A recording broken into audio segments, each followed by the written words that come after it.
Hi there and welcome to Toa. I am the other Andy Hall, and in this video we're going to take a quick look at projects.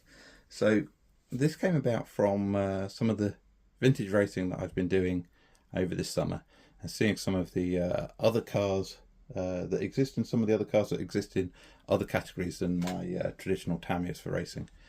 So the foreground here are the ones that are obvious. The background ones, well, those of you who know what they are will be happy to wait for. What have we got in the foreground? We have got a Javelin, Kyosho Javelin, that's had a surprisingly hard life given the age of how long these Riris have been available. They've not been around that long. Fine, the tyres are worn out. That's just run these things on tarmac. But in actual fact, the general chassis itself is scrubbed. The back of the gearbox area is scrubbed around. It has had a hard life, hard enough that I wondered originally whether it was even a Riri. Yet we can tell from here that it's got the slipper assembly, etc. And I've got everything included, like the unused stickers, that kind of stuff, to be able to have a bit of a refresh on it.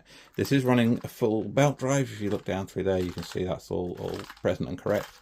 But it's just, you know, a bit of a well-used example.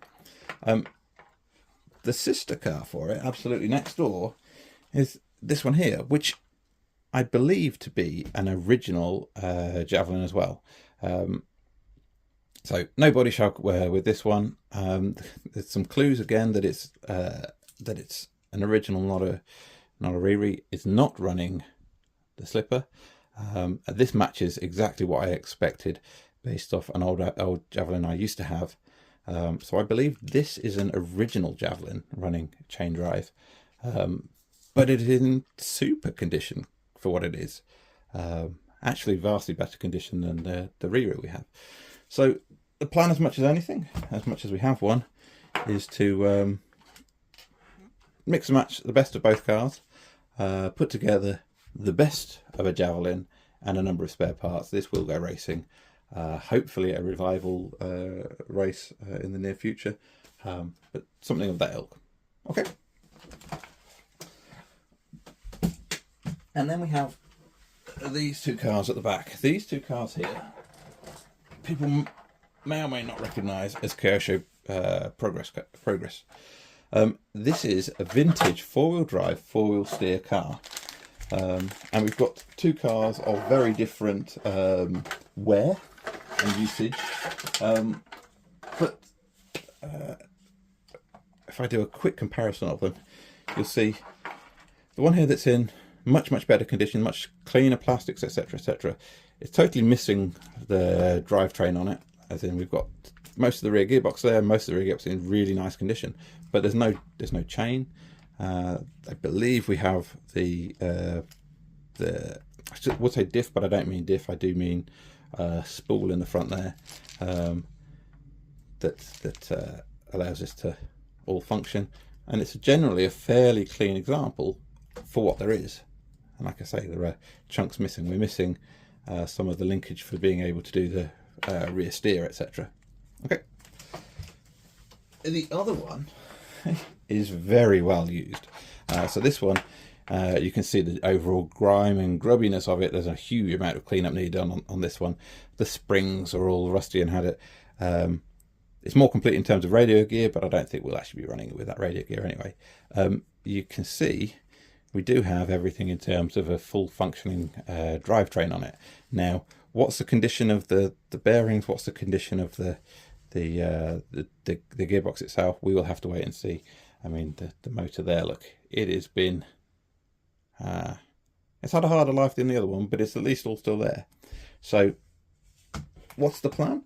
The plan is to take again this pair of Kyosho Progress and make one good and one spares car for me to be able to race. It is in the UK, with the way iconic rules work, this puts it in the earliest of the four-wheel drive categories, up against only the very first generation Tamiya Hotshots, the one with a single front and a single rear spring, and against things like Murray Samurais and things. So some very distinguished company that they get to keep.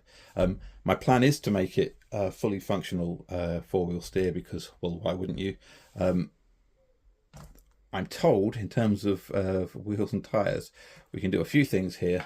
My understanding is that actually we can manage to get Yokomo one-way hubs on the front to be able to make that all functional and give ourselves a proper selection of tyres, etc. So that's the plan for these lovely and vintage old cars. They'll probably be treated to a fresh new body shell in due course as well. I'm guessing the white one probably will clean up okay and do for us as an initial runner.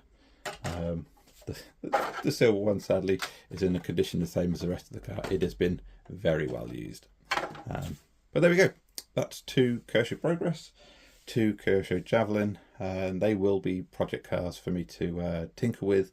It would be nice to think I'd get them running this year. I guess that depends on how desperately I need to get them running in short order. There is a fair amount of work in terms of disassembling and reassembling these. Like I say, I suspect I've got most of the components I need. Overall, tyres on the well-used car are definitely completely shot. The white car, the tyres might be okay, might be salvageable. They at least seem to be fairly round. And now, yeah, we'll mix and match between the two until we have a runner and a spares. Super. Thank you very much again for watching, and I'll catch you on the next one. Bye.